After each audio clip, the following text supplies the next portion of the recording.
여러분 안녕하십니까? 여수 MBC 뉴스데스크입니다.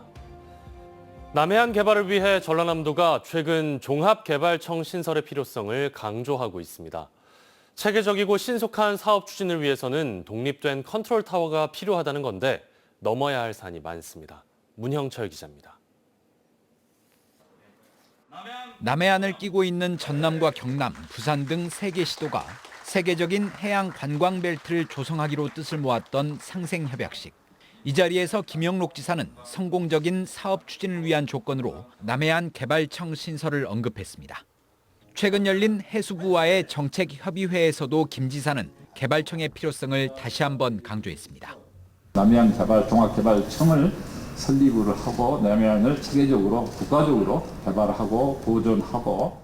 전라남도가 건의한 남해안 종합개발청은 국토부와 해수부, 환경부 등 여러 부처로 구성된 개발 전담기구입니다. 지금은 30개가 넘는 지자체가 개별적으로 남해안 개발 사업을 추진하고 있고 이를 담당하는 부처도 다양한데 컨트롤 타워가 생기면 업무 중복과 행정적 번거로움을 피할 수 있고 사업에도 속도를 낼 수 있다는 게 전라남도의 판단입니다. 새만금 지역의 산업과 관광, 투자 등을 총괄하는 새만금 개발청이 대표적인 사례입니다. 하지만 과정이 만만치 않습니다. 개발청 신설을 위해서는 특별법 등을 새롭게 만들어야 하고 인접 시도와의 협조를 바탕으로 여러 부처를 설득해야 하는 과제도 있습니다. 전라남도는 우선 개발청 설립을 뒷받침할 수 있는 법안을 마련해 지역 정치권 및 부산, 경남 지역과 협의를 진행하겠다는 구상입니다. 상정이 된다라고 하면 주무부처를 중심으로 해가지고 관련된 부처들의 의견을 줘야 할 것이고 국회 내에서 그리고 각 지자체별로 질의응답이 이어질 것이고 그 부분에서 법률안이 모습을 좀 완성해 가지 않을까. 전남 동부 지역의 경우 연륙 연도교 건설과 박람회장 개발, COP33 유치 등 해양 관광 활성화를 위한 현안들이 많은 만큼 남해안 종합개발청 신설을 위한 추진 과정에 적지 않은 관심이 쏠릴 것으로 보입니다. MBC 뉴스 문형철입니다.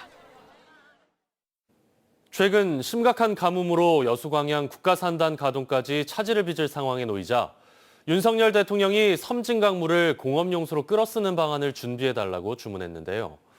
하지만 오랜 가뭄에 섬진강물의 염분이 높아지면서 농어민들의 생계도 지장을 받고 있어 실효성 있는 대안이 될 수 있을지는 의문입니다. 유민호 기자입니다. 50년 넘게 섬진강 인근에서 농사를 짓는 도상재 씨. 지난해부터 이어진 가뭄에 양상추와 수박 농사를 망칠까 걱정입니다. 지하수를 끌어다 농업용수로 쓰는데 섬진강물 염분이 갈수록 높아지고 있어서입니다. 이 섬진강이 짧아갖고 자꾸 이제 지하수가 요리 짧은 물이 안으로 들어오니까 우리 마을이 전체 한 5분의 4가 지금 짧아서 농사를 못 질 정도고. 가뭄에 강물이 줄고 짠 바닷물이 밀려오니 생태도 영향을 받고 있습니다. 이곳 섬진강 일대는 제첩 등 어패류 채취도 활발하게 이뤄지는 곳인데 어민들도 피해를 호소하고 있습니다. 그 염도가 짙어지. 그러니까 폐첩이 안컷 부르고 폐사를 해버리지. 바다가 뒤부르면 저 위에까지 낙지가 넌데를 잡히고 감생이가 따로 말할 것도 없고 진작 잡히고. 심각한 가뭄으로 여수광양 국가산단 가동까지 차질을 빚을 상황에 놓이자 윤석열 대통령은 비상시 섬진강물을 공업용수로 활용하는 방안을 준비해달라고 주문했습니다. 하지만 농어민들이 한국수자원공사의 염해 대책 마련과 협의체 구성 등을 강하게 요구하고 있어 당장 실효성 있는 대안이 될지는 지켜봐야 합니다. 이런 가운데 광주 전남 최대 식수원인 주암댐 저수율은 20%, 저수량도 1억 톤 밑으로 떨어졌습니다. 댐 저수량은 운영을 시작한 1991년 이래 역대 최저치를 기록하고 있습니다. 가뭄 대책들을 지속적으로 유지를 하고 또 시민분들께서 이제 용수 감량이라든지 그 실생활 속에서 쓸 수 있는 물제락 그 캠페인이라든지 이런 부분들을 같이 병행하고 있습니다. 당분간 큰 비 소식까지 없어 정부 지자체의 적극적인 절수동참 홍보와 물관리 대책 마련이 필요해 보입니다. MBC 뉴스 유민호입니다. 순천의 한 아파트 최상층 세대가 설계 도면에도 없는 테라스 출입구 설치를 추진하면서 말썽을 빚고 있습니다. 아파트 외벽을 뚫는 공사를 주민 몰래 진행해 주민 간 갈등으로까지 번지고 있습니다. 강서영 기자입니다. 지난달 6일 순천시 매곡동의 한 아파트 단지 옥상. 건물 외벽을 출입구 모양으로 잘라 철거하는 작업이 한창입니다. 주민들은 당시 갑작스런 굉음이 들렸는데도 아무도 공사의 정체를 몰라 당황스러웠다고 말합니다. 굉음 소리와 함께 아파트 전체에 울림 소리가 나서 관리실에 확인해 보니까 무슨 내용인지도 잘 몰라요.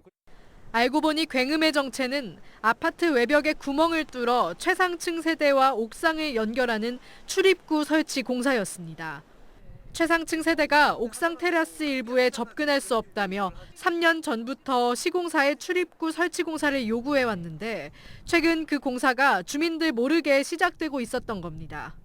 하지만 최상층 세대주가 요구하는 출입구는 아파트 설계 도면에 없는 시설인 것으로 나타났습니다.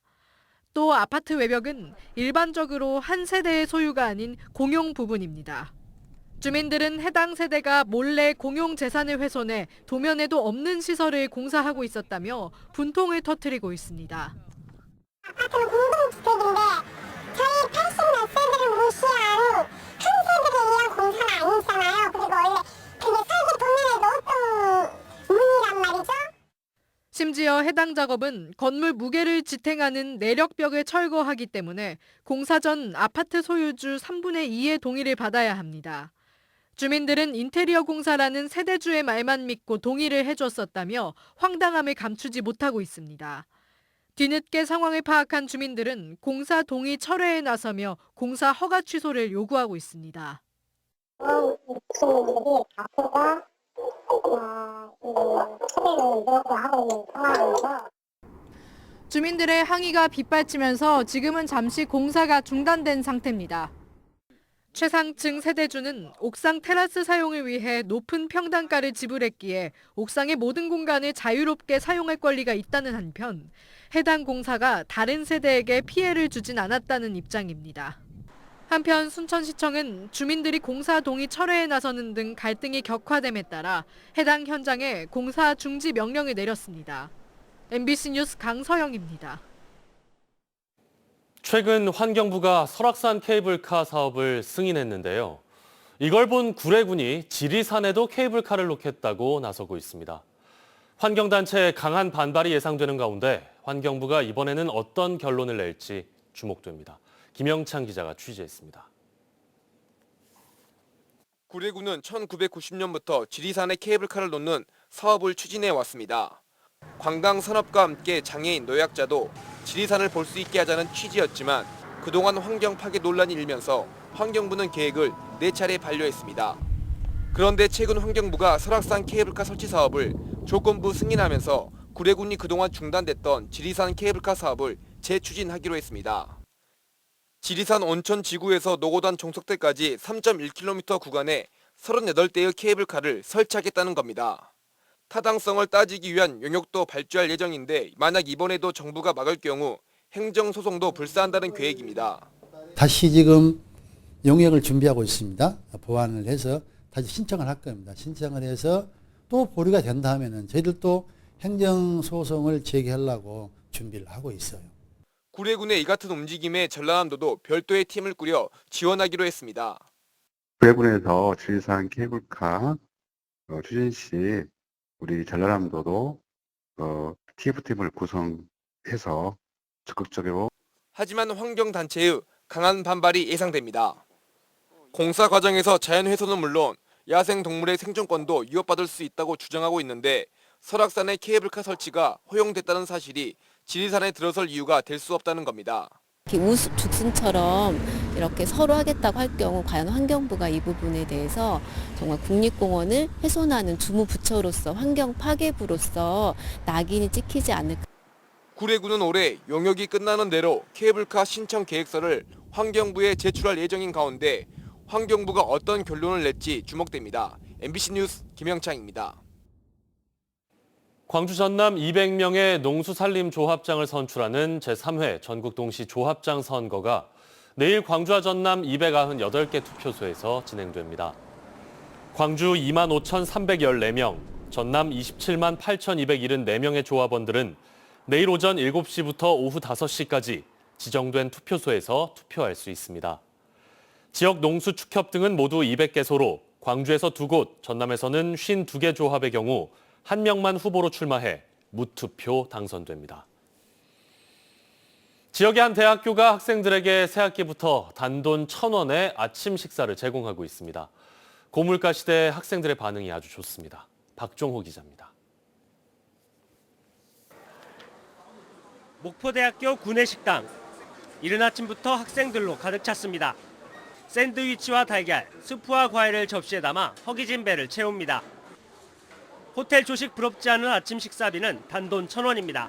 1,000원이라는 것도 삼각김밥도 1,000원이 넘어가지고 먹기 힘든데 이렇게 1,000원을 해준다니까 부담 없이 많이 먹을 수 있는 것 같아요. 목포대가 1,000원짜리 아침밥을 준비한 건 이번 학기부터. 광주 등에서 장거리 통학하며 아침을 거르는 전교생 6,000명 중 5분의 1가량의 학생을 배려하기 위해서입니다. 1인분에 6,000원 수준의 푸짐한 아침밥을 준비한 뒤 대학에서 식당에 5,000원을 지원하며 학생 부담을 덜었습니다. 평균 300명분의 아침밥이 준비되는데 학생들의 호응 속에 재료가 모두 소진되고 있고 덕분에 이른 아침부터 시골 캠퍼스도 북적거리게 됐습니다. 학생들의 체력은 학생들이 기본적인 생활을 영위하는 데 가장 중요한 요소라고 생각을 합니다. 그것을 충족시키는 게 대학에서 해야 될 가장 기본적인 일이라고 생각하고 있습니다. 목포대는 더 많은 학생들이 아침밥을 먹을 수 있도록 추가 지원을 확보할 계획입니다. MBC 뉴스 박종호입니다. 김영록 전남도지사가 역대 최저 출산율에 따른 인구 위기 극복을 위해 인구 영향평가 도입을 제안했습니다. 김영록 지사는 실국정책회의를 통해 도정 모든 업무에서 인구 변화에 미치는 영향을 사전에 고려해 사업 계획과 중장기 계획을 세우는 인구 영향평가 도입을 적극 검토하라고 지시했습니다. 한편 가임 여성 1명이 평생 낳을 것으로 예상되는 아이의 숫자인 합계 출산율이 지난해 우리나라는 0.78명으로 역대 최저를 기록했고 전남도 0.97명으로 1명 미만으로 떨어졌습니다. 직접 승용차를 몰며 난폭 운전을 하다 경찰차를 들이받은 10대 3명이 경찰에 붙잡혔습니다. 순천경찰서는 오늘 오전 10시 30분쯤 호남고속도로 순천 방향 서순천 IC 인근에서 역주행해 출동한 순찰차를 들이받은 뒤 도주한 10대 청소년 3명을 붙잡아 조사하고 있습니다. 경찰은 이들이 차를 훔친 뒤 전남 지역 일대를 돌아다닌 것으로 보고 도로교통법 위반 등의 혐의를 적용해 조사하고 있습니다.